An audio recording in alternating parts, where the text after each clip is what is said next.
well. They maintained a lot of the storage capabilities of it. I'm trying to remember the exact length on it. I'd be misleading you if I told you what it was. I believe it was around 39 foot, but it was a really great rig. It had a lot of really nice features on it. One of the things I really enjoyed, you know how you're about, Jason, when you're back on the turntable and you're working with your ladder and something goes wrong and you're like, what the heck do I do now? Well, now the technology is such that they've got a screen and you can actually pull up the user's manual to help you troubleshoot the Yeah, you don't have to call down to the shop and have Jake come out, or you got the manual right there. I thought that was absolutely brilliant. I really wanted to. I'm really looking forward to seeing how that works and getting my hands on that. And then they looked at a really great pumper that was going to a crew. I believe it was Pennsylvania, Bureau of Fire. So it might be Piston, I believe was the name of the town. It was really nicely put together, 9 foot tall. So for guys like us that actually do the work, and gals like us, it's nice to see the ergonomics getting a little bit lower, because working off a pumper that's 9 foot is a lot easier than a pumper that's 10 or 12 or 14 foot. And so I really like to see that height coming down a little bit. It had some really great design in it. It had some great stuff that they were talking about with the cabs in terms of not just clean cab, but they're going to be talking, as this seminar goes on further, to what they're calling sterile cabs, where you get like bacteria and stuff out, which ought to be fascinating to hear about. So tomorrow, there's a Rev educational thing where they're going to be talking. Rev folks themselves are going to be doing a piece. So if you're not following that, obviously when you signed up for this, you got in. These folks are really knocking it out of the park. They did a lot of work. It's all really valuable. It's really interesting. They're right there to answer your questions. The pumper had a 750-gallon tank, which I had to, just one second, Jason, I know we're going to talk about truck stuff, but I love that answer because, it's always, there's the argument when you're speccing is always, well, do we do 500 or we do 1,000? But these guys, they were like Solomon, 750. I'm like, beautiful, absolutely beautiful.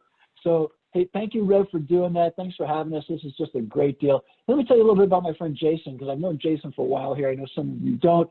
He used to be out there with our good friends in Columbia, but now he's with Lexington County Fire Rescue, and he's really in with a really aggressive and really motivated group of people. And right now what he's doing, he's assigned to the Acquired Building Program, where all he's doing is like real hands-on learning, and he's taking the crews out there, and they're developing tactics and tasks and priorities in the real world for them, which is the way the world should work, right? You can pull all the SOPs you want from New York City or Seattle or San Diego, but if you're not living in New York City, Seattle, or San Diego, well, it's just interesting. So what Jason's doing is taking the men and women from Lexington out to buildings in Lexington, and they're talking about, hey, if we've got to force this type of door, if we got to get on this kind of roof, if we've got to do, so that's why this man, more than almost anyone else in the country, can talk about proven truck tactics that might surprise you because they work. Now, Jason's taught for me several times. He's taught at other conferences throughout the country. He's written a great deal. He's just a great guy. He's married to his beautiful wife, Candace, and I have to say that. And he's got 2 great kids, Rhett and Julia. So Julia Grace. And Grace is my favorite girl's name. I actually named my Mustang Grace because I never had a daughter. So I named my 65 Mustang is named Grace. So I won't take up any more Jason's time. She does. Good. She's a temperamental 55-year-old car. So, and God bless her for that. Hey, listen, gang, you can ask questions. You can ask questions. There's a little ask a question box, or you can go to the chat. And we're going to come on at the end, Jason and I, and we're going to run through your questions. We really appreciate your time today. We want you to ask Jason questions as they come up, but we're going to let Jason get through his presentation before we come back to it. I'm going to drop off and go quiet for a while, but I will be back at the close to participate with Jason in the Q&A. So without any further ado, the man of the hour, Jason, take it away, my friend. Well, thank you very much, Chief. And guys, thank you very much again for being on here. I greatly appreciate it, especially with everything going on, hurricanes, COVID, everything else. And it is true. If you guys have the opportunity to make it to FDIC next year, knock on wood, hopefully we're going through 2021, we're going to have a great time. So let me just pull up my presentation real quick, and we'll fire it on off. And All right. So again, I appreciate it. This presentation is going to be based off of, like Chief said, about our acquired buildings. I'll kind of run through it here in a second. I've crammed about 4.5, 5 hours worth of stuff into about an hour. I shorten it down. So hopefully, again, if you guys don't get this shortened version, come to FDIC next year and you'll get the full version. But again, I greatly appreciate being the opportunity. So as Chief said, mainly a lot of this information that I've received and built up was based off of our acquired building program here in Lexington in the Southeast when I worked prior to Lexington. As of January 20th, 2020, a couple weeks ago, I hit a milestone in my eyes of 251 buildings that I've acquired and done training opportunities on. There's a couple pictures there. The lower right is three-story apartment complexes. They're coming up in a couple weeks. I'm excited. Probably about 3 or 4 times a week, I receive emails, phone calls, how do you get the acquired building program started? How do you do it? And that's just a list on the right side of your screen or your left side of your screen, city and county organizations, code enforcement officers, design and development committees, planning committees, construction permits, construction companies, and code enforcement officers are all the resources I use in my county to acquire these buildings. I have been very blessed to be able to get so many acquired buildings, and I'm actually looking forward to the end of this year in 2021 being hopefully a bigger year than before. So just a couple more pictures. We've ran everything from regular skill sets to full-blown multi-unit scenarios. Here's one at a 2-story commercial building. We ran our multi-unit drills. And here's another one actually that we're running right now in Lexington County, running the whole organization through our new multi-company drills.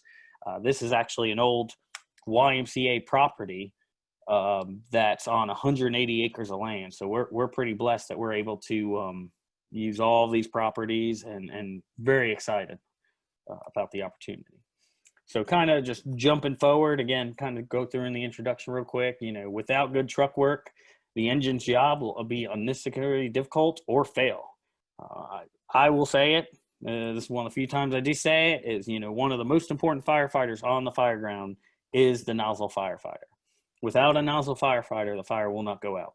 But in order to get there, in order to help him get to his objective, the truck work is there.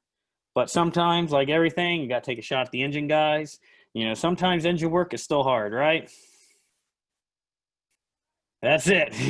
Poor Elijah. We'll watch it one more time. Poor Elijah can't hold that nozzle, So sometimes it's hard, and that's why we're there. Once that engine guy falls on the ground, the truck guys is right behind him to pick him up. So don't be mad at me, guys. So just one thing, just to show real quick, the playbook. I'm a huge advocate of having GOGs and operational guidelines. So everyone has to know the plan. And that's why I'm a huge believer of Fireground SOGs. We're actually going through a change of our organization right now. And the reason why I'm a huge fan of Playbook and SOGs is because everyone knows the plan, everyone follows the plan, and there's no deviation without communication. And if you do need to make a change, it's an audible. It's just like a football call. Hey, red dog, audible, and there you go. It's all about communication and not getting lost in the big vision. So this is just a generalized support company or ladder company assignment run card that we use kind of in our organization. Default mode is split. The first do ladder inside crew, 1-1. These are just default numbers. Goes to the fire floor. Outside team becomes event group leader. Second do support, second do ladder. Goes to most threatened exposure. Outside crew with it assists the original event group. And then third do support reports the instant commander for assignment. Again, we kind of go more in depth in the full program, but I kind of just want to give you some, a little bit of foundation before we move into the real tactics. One of the things that we have kind of been working at least for our ladder companies, is because everyone loves acronyms in the fire service, is REVUS. Not RECOVS, REVUS. And this generally covers the main focus of any ladder company operation: rescue, egress, ventilation, utility salvage. I have found in the past couple of years especially that this is one of the easiest ways to teach newer guys coming into the ladder company operation kind of playbook. hey, here's the 5 things we need to worry about right off the bat.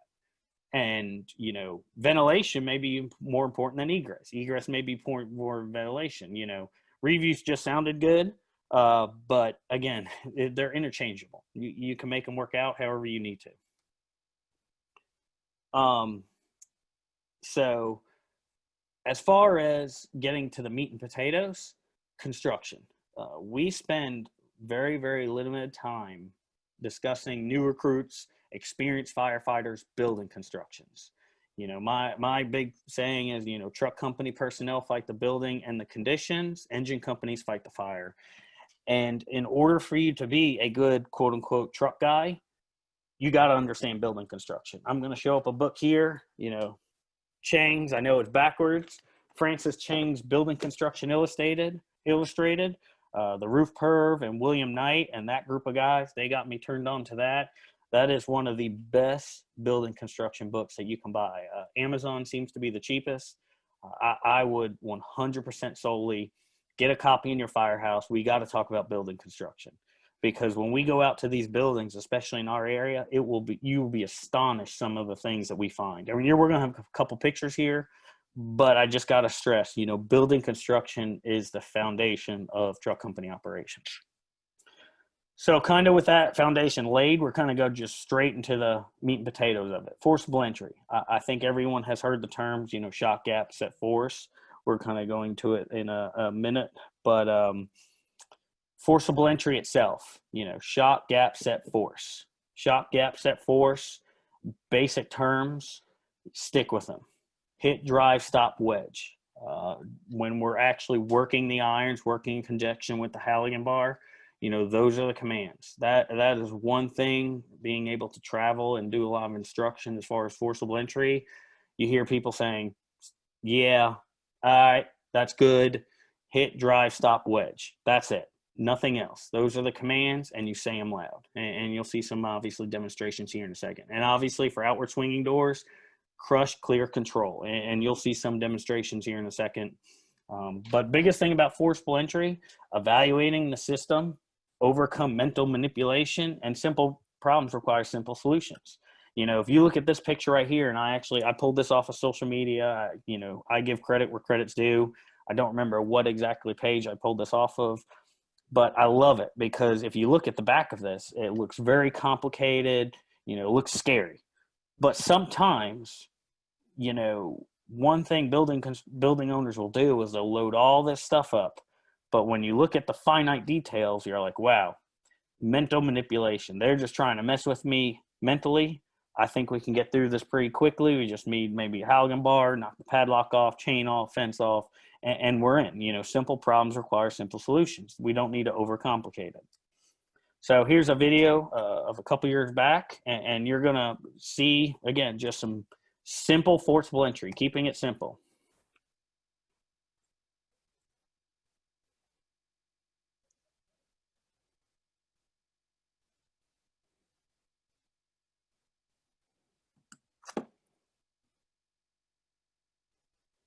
So truck pulls up. They got a decent fire in this area. One thing I love is being dependable. The outside guy doing a 360, because being dependable is meaning, you know what your job position is, you know where you need to go, and you go ahead and confirm it. So as you see, the engine's going to give it a quick knock from the outside real quick because it's right there as they're stretching, getting more companies on scene. You got the second support company, outside firefighter, running to the back, again, getting a 360, looking at the changes, looking at the conditions, etc. He's masking up real quick. That's my buddy, Firefighter McKinney. Goes up to the door, looks at it, checks it real quick, and goes straight to forcing. And now I know a lot of people are saying, well, what about the shocking? What about the shocking? One thing about knowing your area is knowing when there are hardened doors and whether the shocking is going to work or not. I have gotten away from shocking the door because I feel like sometimes it's a waste of energy. And realistically, when you're talking about solid wood doors, you're not going to get the reaction or feel that you think you would based on certain locking mechanisms. And that's a whole nother discussion I talk about. But again, he gets a quick force. He knows what he's doing. Down low, holds the Halligan in the back of the door, get ready to go. Pretty quick and simple. Here's another one. Again, it was about 120 when we were doing this ladder academy, so please excuse the torn t-shirts, but it is what it is. We train in the heat. So they start forcing this confined space, exterior metal door. Notices he's not getting the bite he needs to. So what does he do? He flips the Halligan around. Now, I know a lot of people say, well, he has the Halligan around backwards. He's not going to get that full force. Let me tell you what, it's easier to have the bevel towards the door sometimes than it is to the door frame. Sometimes it's easier to have the bevel towards the frame than it is to the door. You know, it's like anything else. If I have a small couple inches to get through it, I'm going to maximize the effort that I can. So that was a quick kind of run through of inward swinging doors. Here's some pictures of outward swinging doors. Something that I stress on outward swinging doors is, you know, crushing it, right? Crush, clear, control. Crush it till you can clear it. If you can't see through it, if you can't clear it, then a lot of times we call skimming or skinning it. You'll skim the door. We'll have a picture here in a minute. And then you can either lock the door into place or your tool gets stuck. Something you see in the right side of the picture of my buddy Captain Stark is, you notice he beat away the bricks. We'll kind of discuss that here in a little bit about, you know, knocking the bricks away when you got to go forcing. But one thing to notice in the upcoming videos, and I try to stress this, is I love forcible entry doors. I think, you know, there's nothing better than getting a new forcible entry door in the firehouse and getting with the guys late night, early morning, or throughout the day and just going through some reps and getting the techniques down. I think that's great. I think it's wonderful. I don't want to put that to shame. However, one issue we have that I'm beginning to notice in the fire service is, because a lot of, you know, departments, companies don't go out and look for actual acquired buildings, or their organization or county or city won't let them use them, is guys are getting so complacent in using forcible entry doors that they're not feeling the reactivity or just a regular response and reaction from the door. Real doors and real fortified doors will give a different reaction force or different response compared to an actual forcible entry door prop. Now, and everyone says, you know, well, it's a prop. It's a prop. You're exactly right. And we start there, and we need to, you know, we're professionals. We need to understand and confirm and perfect our techniques. But you also have to realize, and what you'll see here in these next couple of videos, is real doors provide a different reaction force. Again, the prop might let it already go through there.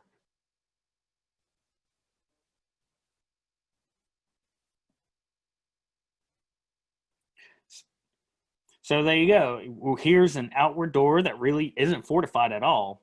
But one thing you're going to notice is it's giving a different response than a prop would. Normal props, a lot of props that I've used, they would have already forced open with the amount of force that he's pushing on it. He's putting about 4,000 pounds of force.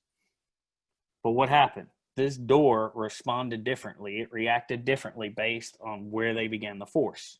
So you got to go to plan B, or you just keep working the adds. But he decides to go to the forks, finishes the axe, then goes back to the adds, and you'll notice all it is a regular push latch. That's all that stops you. But again, right here is what props don't replicate. Props don't replicate when the latch gets stuck and it's held in because of the bending pressure into the frame. Props don't replicate that. And so that's what's always been kind of my heartburn lately with props. Props are great. Props are great for technique. But again, work it. Go straight to the forks, drives through the latching mechanism, and blows the door. There you go. And that's it. So one thing that you'll notice, especially in recessed doors, is getting that clearance to force the door, getting that additional leverage. Don't be afraid to begin knocking bricks off to get that spacing. There you go. Couple hits, you begin to clear it. That gives you the extra couple inches that you may need to get the adds completely in and begin to force it and actually turn it away. So here's another door Again, another outward door that's fortified. As you can listen to my buddy Chad, it's with a purpose. He's screaming, drive, stop.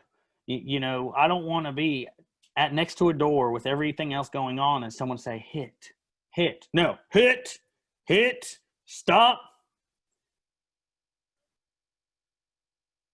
Very direct commands, very loud commands. And yes, everyone take a look at the bottom page. You can see Palmer's spangled bannered boxer briefs that he's wearing that day.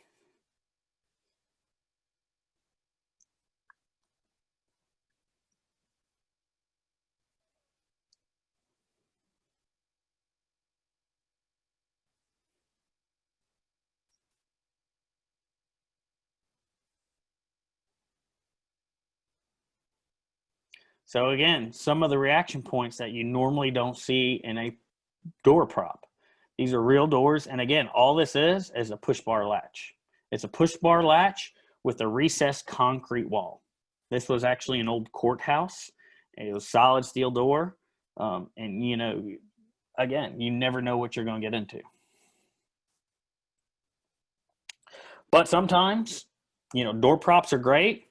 Here's an incident we had a couple years ago. Watch how quickly Captain Gates here forces the door. So, of course, you have, the owner telling him how to fight fire, not really sure what to do. You have an exterior door. He goes right up to it, notices it has a little bit of flex in it. What does he do? He takes the Halligan, throws his adze in there, and he's able to shimmy it pretty much to where the door opens up. There's nothing wrong with this. There's nothing wrong with this technique. You can't coming up here, and there you go. Take space, make space, right? It gave you the gap. Just throw the adze in there and pop it open real quick. And obviously a couple other issues, through the lock. Through the lock is a huge, huge part of our job. So many people don't take the opportunity to just learn through the lock. You never want to break the glass. That causes a whole lot of issues, especially with the aluminum bar. And here on the left side, you got one-handed, camera in one hand, key in the other, and you're practically just going through it. And that was less than 15 seconds. There's ways to do it. We got to be better. We got to be, great at our craft. We need to learn our craft. We're professionals. And we need to learn how these things are built, construction-wise, latch mechanism-wise. What are we doing and how are we getting in? And obviously, this is an old, actually, a sane asylum, mental hospital. A tool to the latch, key tool in, unlock it, door opens up. And this was a recruit school a couple years ago we had. These are new recruits doing this. How quickly were they able to get in? They had to learn, obviously, where the keyhole is, where the latch is. But again, this is realistic. There you go. Doors open. Nice and easy. So again, I know that's a real down and dirty, forcible entry type of discussion, but there's a lot of other information I kind of want to get through. Searches, my big proponent of searches is choosing the right search method. And a lot of organizations like to write SOG, GOGs, whatever you call them, policies, procedures, based on buildings. Residential building, you're generally doing oriented search or VES. Large commercial buildings, you're doing rope searches, right? My kind of theory is, what is the fastest way to the potential victim? Because in a commercial building, your fastest way may be oriented search. It may be VS. It may be a rope search. Or a large, lake house, as we have here in Lexington County, it might be the rope search, or it might be VS.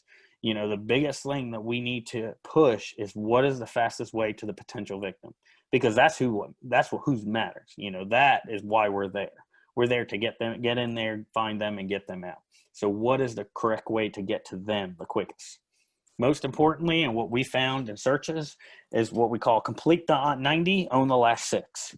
So what we have found is, all these acquired buildings, all the search drills that we're doing, we have found that mentally, when you hit a wall, however you're searching, tripod, knees, hands, feet, whatever, mentally, when you reach the wall in front of you at the corner, you believe in your brain, subconsciously, that you've cleared the last 6 feet, that you've found the corner and you've cleared that last 6 feet. But what we're finding in these acquired building drills is when you hit that corner, subconsciously, you feel like you swept that corner. You didn't. You're losing what we call the last six. So what I encourage you guys to do before you move down a wall, put your foot in the corner and sweep that last six to make sure you cleared that corner. Because so many times, my room here, this is my bedroom. You look behind me, there's a corner and then there's a door. You're going to miss that door if you don't, get down there and search it. So complete the 90, own the last six. Own the last 6 feet of your area before you move to the next 90. Thermal imager cameras, obviously love them. I think they're great. But remember, it's object recognition over temperature, right? We're trying to look at objects and base them based on temperature.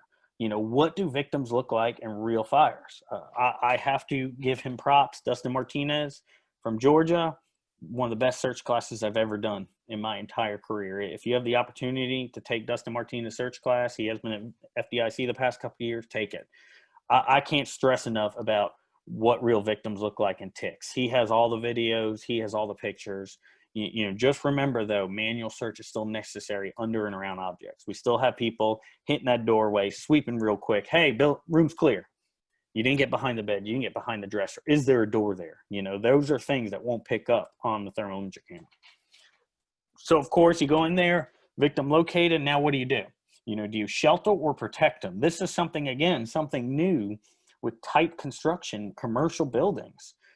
Sheltering in place may be the go-to. Sheltering in place before, especially if they get a knock on the fire, do we want to find someone, they're alive, and then drag them through all the junk and crap that we just went through? No, we may want to shelter in place, let them extinguish the fire, see what we can do to protect them in place or get them out a different exit. Big thing when we find a victim, we use urgent, urgent command, ladder 1-1, alpha side, second floor, found a victim. We're coming out Bravo side, second floor window. Done. You found that you advised command, you have an urgent, which is important. You told them where you were located. You found a victim and how you're getting out. And that helps crews and companies clear a path to make sure they're there to help you get out. Because let's be honest, when you find a victim, what does everyone do? They all want to get their hands on it. So you know what? Let them. Tell them, hey, I'm coming out the alpha side, get out of the way, move the furniture. And they'll do it. And then most importantly, and I make our guys do this on our multi-company drills, remove them to EMS. We have a bad habit in our fire service today of just dropping victims outside doors after training and leaving them. Hey, unless you know for a fact the EMS is going to be there, you need to wait to make sure they get in the proper hands and stay with them. I know this is a huge topic. What's occupied, what's not occupied. Life profile is driven by our occupancy, the use of the building, and the time of day. But what's a vacant building? Other people must live where places we may not. And that's the sad truth. And I always tell people when I teach this class, firemen are the most dependable, undependable people sometimes. But they really care. But sometimes, because it's our natural human being, we will look at houses and we will say, yeah, that house is run down. That's probably vacant. But realistically, what you're saying subconsciously is my family and I wouldn't live there. And that's okay to admit that. That is okay to admit that. I promise you, I have said that. I have good friends that have said that. I have great mentors of mine that probably have said that. But the issue is when it comes on fire, when that house is on fire, you're going in there, if you can, obviously conditions based, and you're doing the best you can to search to ensure everyone's out. Because we hear it all the time, every single day, no entrapment, neighbor called it in. My neighbors don't know what I'm doing. My neighbors don't know I'm, on vacation. But again, here's some pictures of some residences that in our area, we have pulled up and we have pulled victims out. That it's crazy. And I know all over social media, every day you hear stories. This picture is very heart-wrenching for me, especially having 2 kids. But this is from St. Louis last summer. And I know, they pulled 4 kids out, no parents were home. And the statement from St. Louis on social media, firefighters didn't initially know the children were in the home. They found the search proved 4 children, all under the age of 4. 1 was in a closet, 2 were in a play tent, and the 3rd was near a closed door. My son and daughter love playing in their play tent castle. I immediately jumped to that, saying, I wonder if the companies coming to my house would search in their play tent if they were in there because they were scared. Lucky enough, thank God, all the kids survived. and St. Louis, huge props of them doing the right thing. Victim behavior. When victims are aware of a fire, they'll either try escape or seek shelter. In the picture there on the side of the page, that is a 4-post kitchen table that offers no fire protection. But that victim crawled under there when they realized they were not able to get to the house. That's very sad, but that again shows I would have never thought in my career I would see someone trying to hide under a 4-post kitchen table, but they don't know. They're not us. We have training. We understand. We have gear. Make sure you're searching the right areas. Develop good search techniques. And there's always that one guy that didn't want to be saved. He set his house on fire, and now he's mad that we pulled him out, right?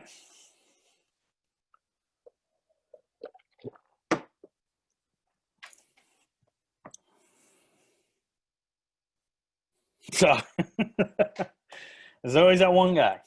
And again, just a small interp of searches. Going again to egress real quick. Portable ladders. Ladder for every window, priority placement. Fire room, fire floor, floor above, top floor, roof, everywhere else. Divide and conquer. If you're lucky like us, you're having multiple support companies come in. Hey, first do ladder, first do support. Alpha Bravo is yours. Second do support. Charlie Delta. Done. Divide and conquer. There's only one place for that tip, and it's, under the window. Make it happen. I don't care if it's 75, 60 degrees, 40 degrees. I want a ladder because if I need to have to bail out, I have something there to protect me. I'm a huge fan of dual safeties. Nothing against the competitor, but you see why. This is the letter that's floated around from Dual Safety Ladder Corporation saying, fly in, fly out, doesn't matter. You lose 4% if the fly's in. 4%, 750 say, you're looking at 26 pounds. Got it.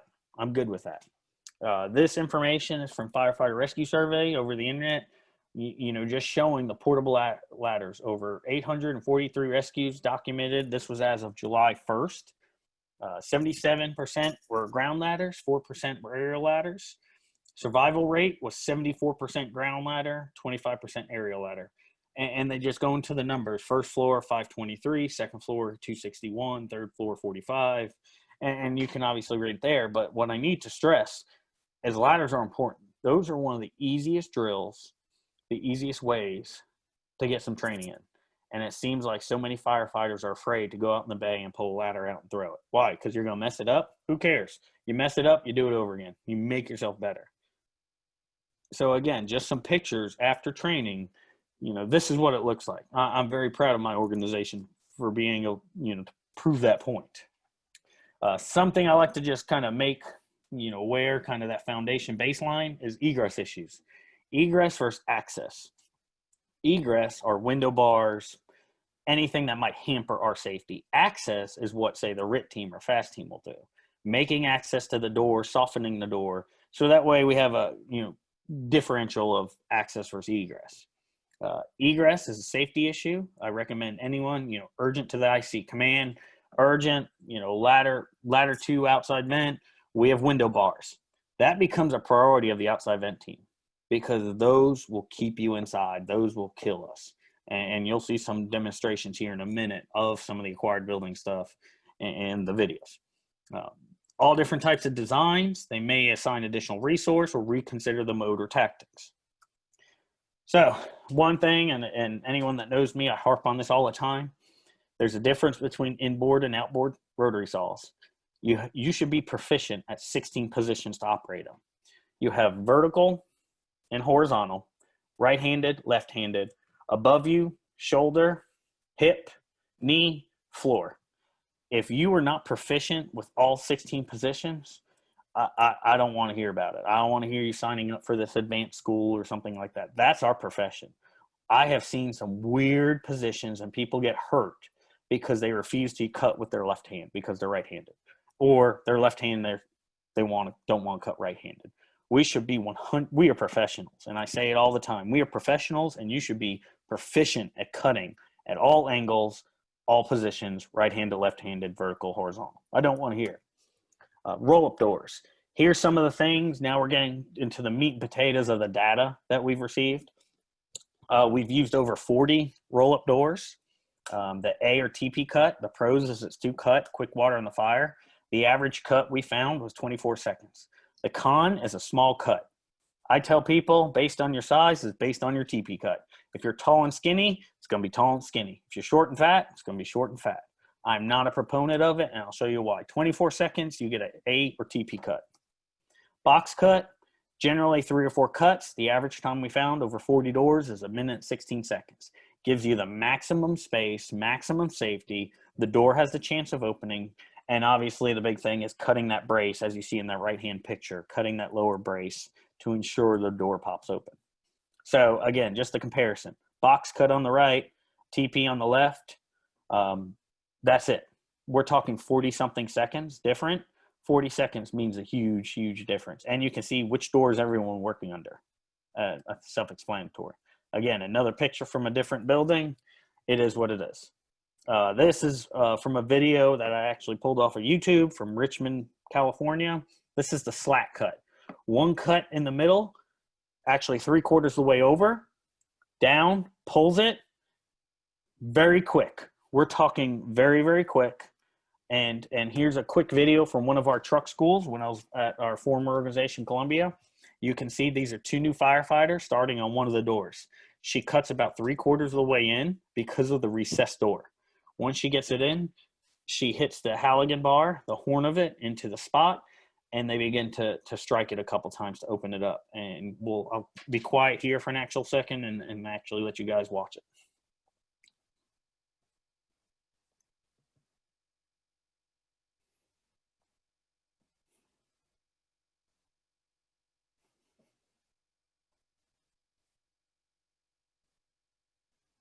So again, sometimes the issues with these slat doors compared to welded doors is sometimes it might have tack welds, they might be rusted, and it might cause issues for them actually removing it. So you can see once they get it in there, they have to actually sideways strike it so that the door will actually flex in and open up.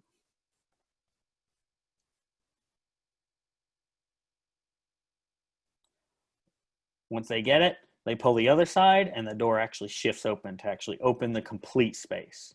This can take up to 2 minutes, but again, if it's not near the fire area, I would recommend, obviously using this technique as long as it's all based on the door construction. The door construction requires you, if it's not a slat door, then guess what? You're not going to be able to do this technique. It's all based on our construction. Again, it all falls back onto our baseline of what's our construction knowledge. Can we, from the outside, determine what is that door made of, how is it constructed, and how is it reinforced and door locked? So here they're doing the other side. They're beginning to strike it as well as pull it. Once they pull it, watch what happens. Watch the force that the door actually shoots up. And there you go. Now, with that said, if the door is an exterior door, be careful. If the exterior door hinges are rusted, maybe not so tight, who knows who installed it, it has a chance of collapsing down, so just be careful. Here's some egress issues that we've ran into. This house was on fire, and the guy said that he was worried about, no lie, NSA and the aliens trying to get him. So he wrapped his entire interior drywall with chain link fencing and flexible 4-inch metal screws as well as brackets. He wrapped everything. So you never know what you're going to run into. So window doors, professional, homemade, generally with cheaper, materials, kind of depends. Is it hand tools or saws? Big thing I tell people, especially when it comes into masonry, hit the bolt head to powder it. When you hit it and you strike it hard, the amount of force that actually reacts into the bolt itself, into the masonry, will actually powder the outside and it will loosen it up. You can pull it right out with a Halligan or hook and you're done. I always add this sheet. What concerns me are the bottom left 3. Hex bolts, carriage bolts, slag bolts. If you see those 3, the person that generally installed it knew what they were doing. The top and the self-drilling SMS, not a problem. Hand tools all day. But it's the hex bolt, carriage bolts, and the lag bolts that generally concern me that we may have to go to the saw. But use the right force, the right technique, we can generally get through. So here's, again, 3 different models. Cheap drywall screws on the left, wood screws in the middle, and then you got 2x6s with rebar going through. you know, self-explanatory. We got to just size them up real quick and call it how it is. Again, carriage bolts, probably going to need the saw. Here's a friend of mine, Mr. Leiden. He loves to joke around, but this was his firefighter's first time ever forcing a window bar. And he's discussing, hey, this is how you force window bars. Again, cheap and easy. Off the frame, use leverage, pop it. There you go. Two sides, pull the bars over, and with the pressure, they fall out. Quick and easy. That's the first time that firefighter has ever forced window bars. Casement windows. Casement windows are a major life hazard. They are still around. Generally, they used to be kind of the older days, but they originally started in the 60s and 70s, got popular in the 80s, and then they stopped. This is a acquired apartment complex that I had about 3 or 4 years ago. All of those windows are metal casement windows, and you're going to see how hard it is for them. So this is one of the firefighters I work with, Jason Catullo. I said, do whatever you need to do to get out of this building. These are casement windows. And he works out. You know, this is not, I reinforced it. It is what it is. Casement windows are extremely dangerous and need to be immediately communicated because we have issues with them. He still can't get out. Here's his captain. Takes the glass just in case, using a pig tool, 8-pound, pretty much an 8-pound tool. And I know everyone will say, well, have him hit sideways, have him hit to the right, to the left. Just wait. He does. He tries it all. It doesn't move. They're reinforced and they cause issues. So some of the techniques we went over, we had all these windows. I wanted to diverge. This is how you use hand tools. Hand tools, take the glass out, go after the top. Once the top breaks, fold it back down.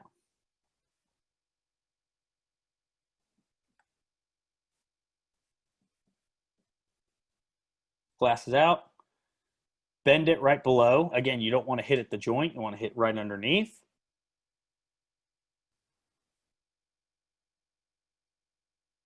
And again, that's full swing. That is full swing.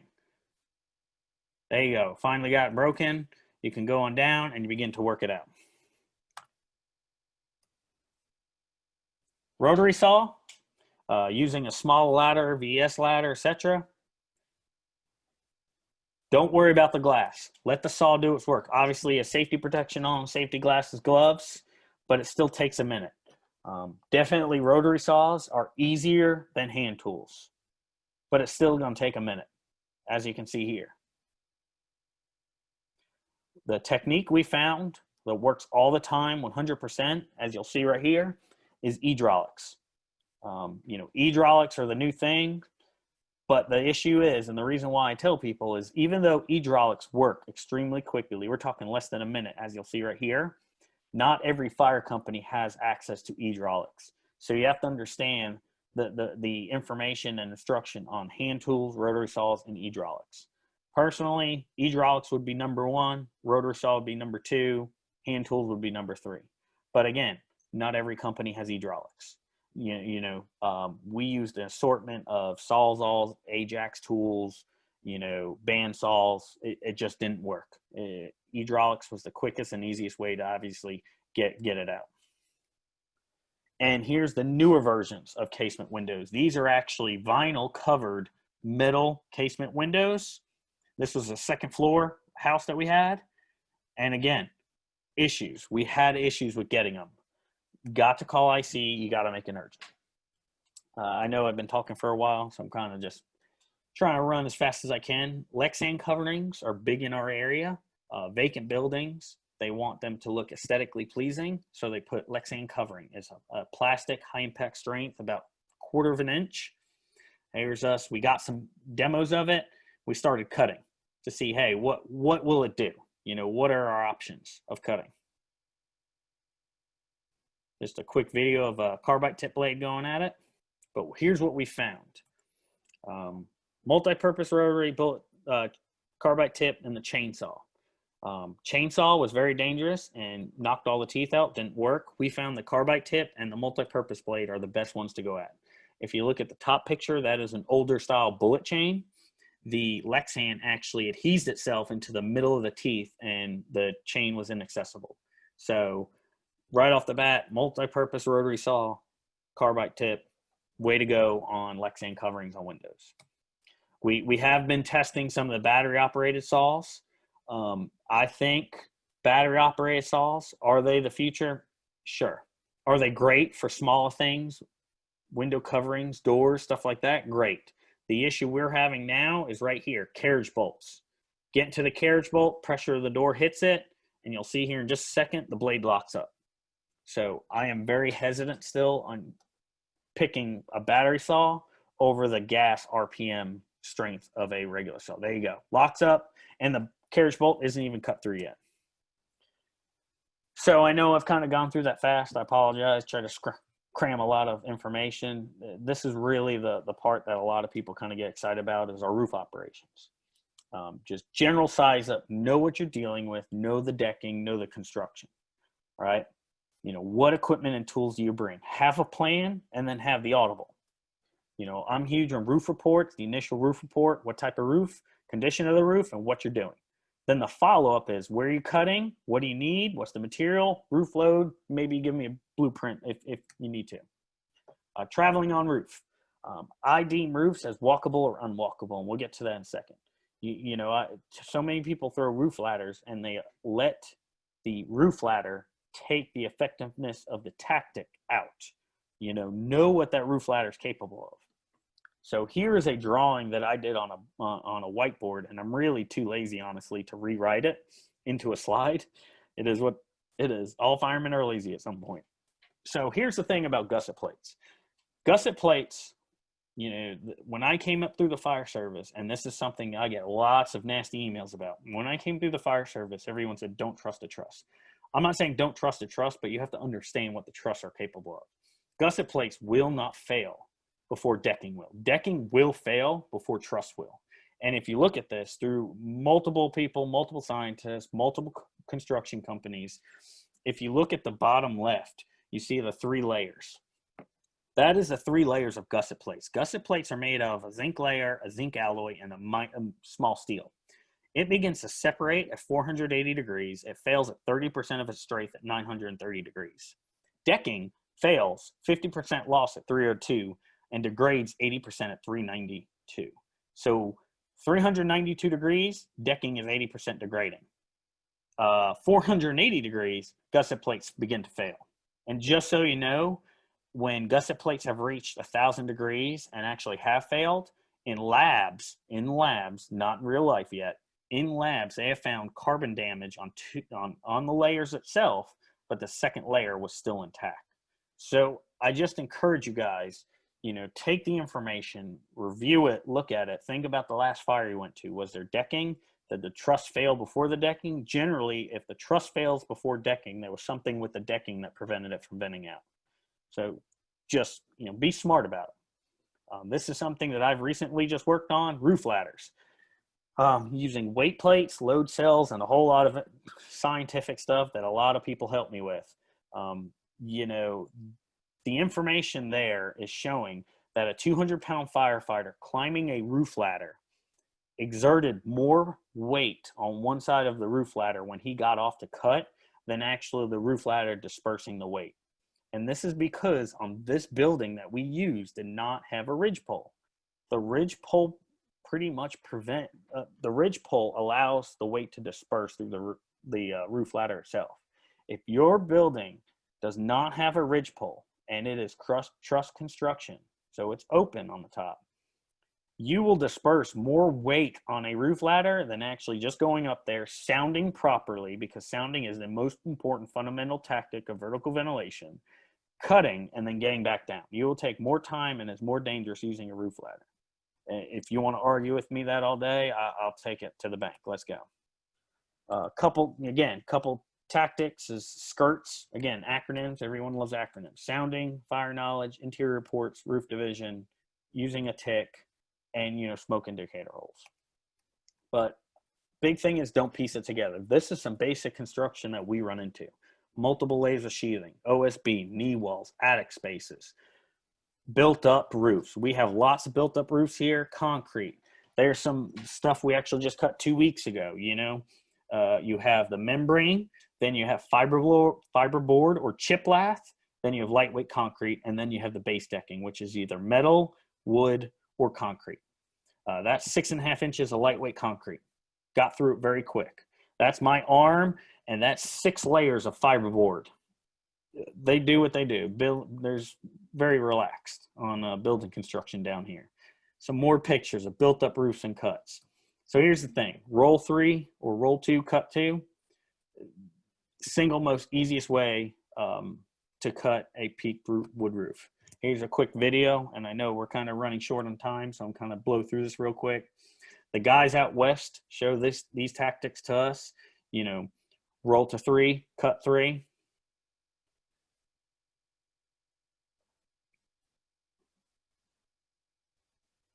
And you're done. It's quick and easy. Quick and easy. And again, if you want more of these videos or tactics, feel free to contact me, email me, and we'll discuss it.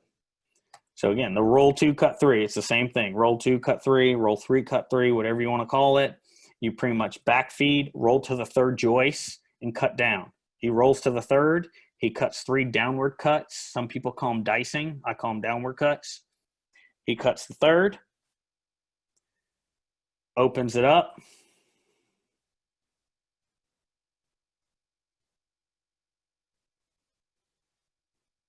and there you go. You're done with your hole. So just so you know, out of 243 tests that we performed, the way I performed these tests was I started the crews 10 feet away from the hole where I wanted them to cut. I said, you're going to cut a roll 2, cut 3. A probationary firefighter on average cut it in 3 minutes and 2 seconds. A firefighter with 1 to 2 years experience cut in 1 minute and 24 seconds. And a firefighter with 3+ years experience cut in 39 seconds. So again, it not only shows you how quickly the hole can get open, but it also shows you experience does have its benefits. Lightweight concrete roofs. A lot of people know of the 798 cut, and I understand the history of it and all that, but we have gone to the 38 cut, the E3 cut. Some people call it the Earnhardt cut. On 38 buildings, this is what we have found. On lightweight concrete roofs, a 2-person crew, a 798 cut took them 18 minutes to cut. A E3 cut, 6 minutes to cut. A 4-person crew, 798 cut, 12 minutes. A E3 cut, 4.5 minutes to cut. A 6-person plus crew, there really wasn't much of a difference because of the manpower and multiple saws. There's some pictures of that cut, some other ones, some layering, again, the metal sheeting. This video, and again, I know I'm running out of time, they actually made the cut in 3 minutes and 30 seconds. The advantages of this cut is the time, easy, simple, mathematical construction, not wasting energy or duplicating moves. Multiple saws, multiple companies can work together, and you're always working away. Nonverbal communication. You get up there, you see what they're doing, you see where they're at, and then you can begin to open. And at any point in time, you can call the audible. So here's what it is: the 38 cut, the E3 cut, the mirrored saw cut. That's my first cut. My second cut, come on down. Third cut, down. Fourth cut, and the 5th cut. Again, that's an E, right? So then either I cut or the additional company coming up with the second Sawyer, whatever, they make this cut. First cut, second cut. Again, it's just a mirrored saw cut. You end up cutting an 8, but because of our construction layers down here in the South, we have found that this technique is quicker, easier, more efficient. That's it, 38. So here's kind of the big juicy numbers, right? 798 cut on the left, mirrored saw cuts on the right. 2 members, 12:30 compared to 7. 4 members, 10 minutes compared to 4:35, and 6 to 8 members, 8:15 to 3 minutes. What are your resources? What are the cuts you're using? We have found carbide blades work better than actually multi-purpose blades on multiple roof layers. All this testing was done on about 43 flat roof buildings with multiple different constructions, things like that. But we have found over and over again that the 38 cut, the mirrored saw cut, whatever you decide to call it, has proven time and time again to actually surpass the 798 cut. Something else that we're looking at is when we're talking thick layers, using a chainsaw to cut to the top of the lightweight concrete and or metal decking, cut it out real quick, pull it, and then go down. This whole cut, which I know I don't have full time, this takes about 3 minutes and 48 seconds. and you actually open it completely up. Trench cuts, there's a difference between a trench cut and a strip cut. The large picture in front of me is what we call a strip cut down here. Strip cut on peak roofs, you cut in between. Some people call them a bay cut. We use strip cuts on steep ridges, long spans, and common attics. It's kind of like a modified trench slash cut. Is it a trench or is it a strip cut? This 60 by 3 foot trench, again, $547. I'm going to kind of speed up real quick just because I know I'm running out of time. I tried to crunch as much as possible. This was a multi-unit drill that I developed in 2018. I put over 450 people through it. The first scenario, as far as RIT operations, 14 minutes, 18 seconds to find them, 16 minutes to remove the firefighters. All the variables were the same. I made it as easy as possible. But here's kind of the information I think people should take away.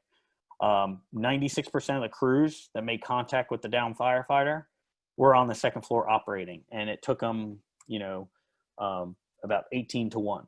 On the second scenario, as far as RIT operations, we had a 19-1 firefighter removal rate, and 100% of the crews operating inside found the Mayday firefighter. Because at least in our organization, when you're going out to the rural areas, our ladder companies are our RIT team sometimes. Window to door conversions, this is something else I'm really passionate about. How do we manage it? How do we do it? I know I don't have enough time to play some of these videos. I apologize for that. But here's kind of the juicy numbers I know some people are looking for. Out of 256 window to door conversion scenarios on multiple different buildings, I had them start 75 feet away from the building. And I said, all right, there's a Mayday in this window, go. Out of 256 window to door conversions, 242 times hand tools beat power tools. It ends up being a 94.53%. 242 times hand tools beat power tools. I know you can go on social media and see them cutting down and all that with the chainsaws. But again, realistically, are you there right when the Mayday calls and says, oh, perfect, I got a chainsaw, let me cut it down in 10 seconds. If they grabbed a power tool, they were walking 75 feet trying to start it. We have to be, methodical with our trainings. The average time to complete was 3 minutes and 12 seconds with a hand tool. Fastest time was 2 minutes. Slowest time was 8 minutes. And notice on the right, when they were using a saw, they had a lot of dust and had to go in air. Just real quick, 2 firefighter operation is 4 minutes and 14 seconds. 3 firefighters is 3:02, and 4 fighters is 2:38. There's some below grade stuff that we worked on. Again, proponent, what do you have with you? I fell through a hole. I have a hook. I happen to have a floor joist, and I have my partner. He pushes me up. They grab me. I throw my hook back down, and I pull him up off my hook. It's not a fancy 5-1. It's not a fancy 20-1. It's what I have with me and what am I doing. So I apologize. I know we're right at, I think, like 58 minutes, very close. Here's my contact information. If anybody wants any of the full-length videos or discussions or anything they need, feel free to contact me. Just let me know. Jason, that was amazing. Can you hear me? Yes, sir. Wonderful. Thank you, Tammy. That was really amazing. I appreciate it. I was shooting you questions, but I know you were teaching, so you couldn't.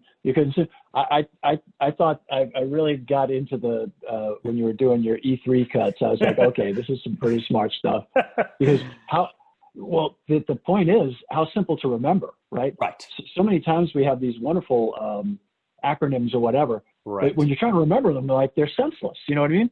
Right. But if you remember E and 3, that's it. It was like a duh. It was a total duh. And I'm kind of pissed off at Walt. Go ahead. Finish your point. Yeah, go ahead. No, what I was going to say is one thing that we learned is I like simple. I think we have, and it's not to, degrade saying we don't have smart firemen. I know every fireman I know is extremely smart. But when we get in the heat of the moment, we need simple tasks and we need simple, acronyms or whatever we need to remember. And so when I have 2 separate companies coming and I have someone floating on the truck, hey, he's doing that E3. He's in the middle E. I'm going to start over here. We're done. and let's just be honest, I'll get to Walt in a minute, but this morning, a firefighter sent me a piece where he wanted to talk about Thomasian first principles, Kant, Aristotle, and who else was in there? We had some other really deep philosophical stuff, and had to tie that back into operational work and deployment models. Right. And I'm thinking, yeah, okay, it made perfect sense. And we talked, we were writing back and forth. So no, we're not. We're probably some of the most educated people in the world, because we take education very seriously. But what people don't understand is that we also understand the world where if it's 2 o'clock in the morning and you're on a roof, Right. you ain't thinking about Aristotle or Kant or any of that. Yep. It's survival, and you are doing really, really important things that you need to be able to do almost without thinking. Right. So I thought that was really fascinating, and I really liked it. And there's a difference between when you have discretionary time and you're musing, and making decisions behind your computer, or you're weighing alternatives. Right. That ain't what we're doing on top of a roof. I had a Right. couple of questions. The pitch on that one, and let me give Walt a hard time here. I'll do the editing around here, Walt. Stay in your lane, bro. That's my job. So, I appreciate I just had to go there, man. Yeah. I had to go there. I love you, Walt. But that was, that's my lane. So what was the pitch where those guys, where you had the crews cutting? Because it looked like the photo made it look like it was a 10-12 pitch. Which do you remember which video it was? It was an older residential, and you were talking about the time to cut, and you had the length of service. You had the rookie, you had the 1 or 2 year, and you had the 3 year. So that roof was about an 8-12, 10-12 pitch on that roof. Okay. And that's actually the building we used to demonstrate the weight plates with the roof ladder. Okay, because I was looking, I think, well, that's a hand that you're part Billy Goat if you were cutting that fast on that roof. Yeah. So, at least the way the picture looked. So I really enjoyed, just everything you did. Plus, I think that back to my original statement about you, this is not a trivial guy. You're talking about a guy you remind me of, Jason. You remind me of Bill Clark. I don't know if you were Bill Clark, Principles and Practices. He was a New York City battalion chief, and then he went down to Florida, and then he went to Wisconsin. But that cat was like you, man. If he could burn it, smash it, or break it, he did it. And not once or twice, but 1,000 times. Right. And I would love to. So I've got a lot of questions about the roof, and I don't want to get into it right now. But the weight carrying capability and weight distribution and sounding. I mean, I think those are some really interesting questions. And that in of itself is a great. Walt, no sweat, Bobby. I saw that. Me, Walt. You're killing me. I love you, bro. I love you, man. So I think that that's an interesting deal, because I've always been a huge fan of the Milwaukee model, where you throw the 2 ladders and then you work off 2 ladders into the middle. And I've always so I got to really look at that, and that'd be a great thing to talk about in more depth. I'd love to see it. I'd love to see you maybe write a little about that and what you did there, because it almost defies. Well, you know what I mean? It seems counterintuitive. Right, and the one thing I'm actually writing notes for you, but one thing I definitely want to stress is I'm not anti-roof ladder for no means. We have non-kept roofs out here, shingles, the asphalt's gone, slick surfaces. If you need a roof ladder for footing, or say the Milwaukee cut, completely different story. But one thing I've noticed as I've gone through my career, and I've always tried to be open-minded, as guys preach, well, you always need a roof ladder for safety. You always need a roof ladder for safety. And I was like, well, why? And I think it's not, I'm a Generation Xer or whatever you want to call me, it's not the newer generation. Every firefighter I know asks why. And I think that's where we as a fire service or as instructors fail. And you always hear that blank statement, if there's a question you don't know in class, tell them you'll find out. Well, one, you should know it, but we can't know everything. But people always ask those whys. And it's sometimes hard to find that Be careful of the guys that know everything. Right. You're exactly right. We got a whole group of those people hanging out in Portland and Seattle right now. I ain't buying any of it. Yeah. So, absolutely. Jack wagons. So yeah, nobody knows everything. And the more sure they are of themselves, the more you should worry about it. Right. But and I didn't mean to disrespect Walt there, but Walt had a great question on the old courthouse building, you had that steel door set in masonry, and they kept going trying to defeat the concrete. His question was, what about the hinges? And I am on the opposite side. Yeah, I am a proponent of taking hinges if you've used all of your plan A, B, and C on the lock side, because I think with everything that NIST and UL and everyone else has done, you take those hinges, you're done as far as, ventilation, flow path, you can't close it. And especially, like I tell people, for us as a RIT team, they have permission to soften doors. So if that's the RIT team softening the door, that may not be the initial entry. That may be a RIT team softening the door or checking for extension. Do we want to just take the hinges off and they go from it? So you're putting it in context. If it's a working fire and you're trying to keep things under control, not so much. If it's post-fire and you're trying to do rescue or some other type of operation where you're not so much worried about feeding the monster. Oh, great answer. Great answer. I'll tell you, man. Someone else said the dog made her cameo. That's it, right there behind the door. both our dogs are just my dog again. That dog's more famous than me, for the love of God. So, and she's smarter too. Right. So, and Walt said, "Great, thank you, thank you, Walt. Great question." So, Jason, I had a wonderful time. I got to tell you that was so much fun to listen to, and your videos were fantastic. Even if you do realize that the engines put the fire out. Oh, right? absolutely. I know. You have to take a shot at once or twice. You do realize that you can open up the building all you want, cut as many holes as you want. If the engine guys don't show up, you guys are just interesting. Oh yeah, so, absolutely. Just teasing. But that was really, really amazing. I had a wonderful time, and I really enjoyed it. You're an absolute gem. I hope folks know that, like, the guy you see here is exactly the same guy.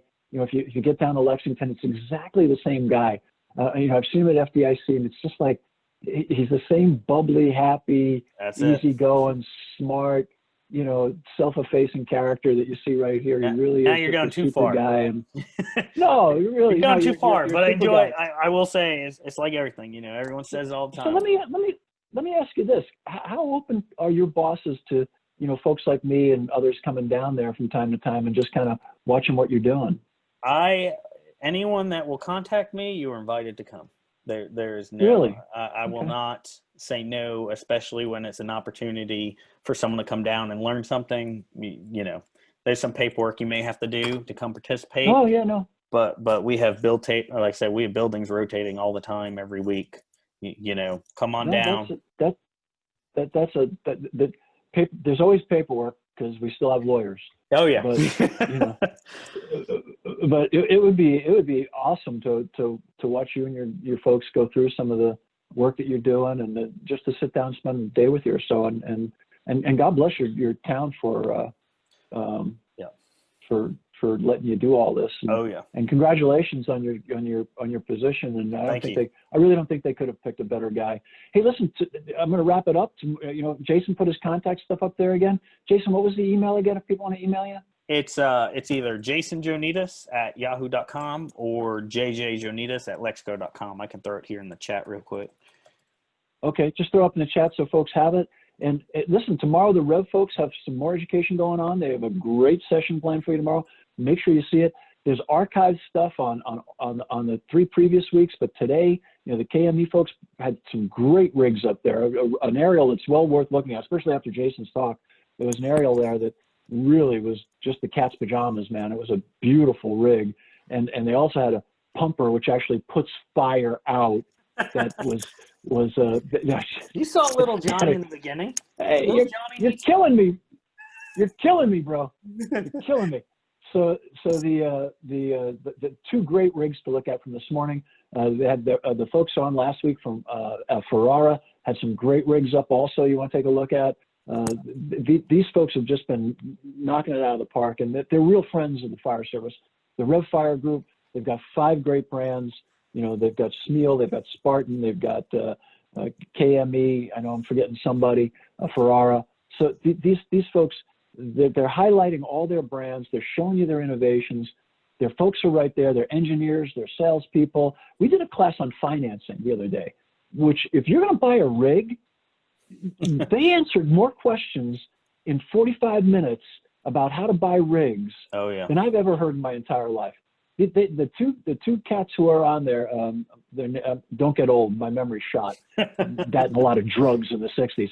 But the problem becomes, the opportunity there, and they've got real experts that'll help you. So thank you to Rev for doing this with us. Thank you for bringing Jason in again. We always love having Jason on. Any opportunity I have to listen to Jason, I take.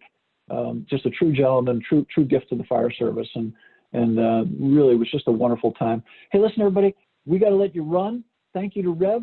Join us tomorrow at Rev, and then again next Monday to look at a couple more rigs. Jason, be careful with the hurricane out there. Thank you. It was great to see you. Thank you so much. Thank you, Chief. God bless now.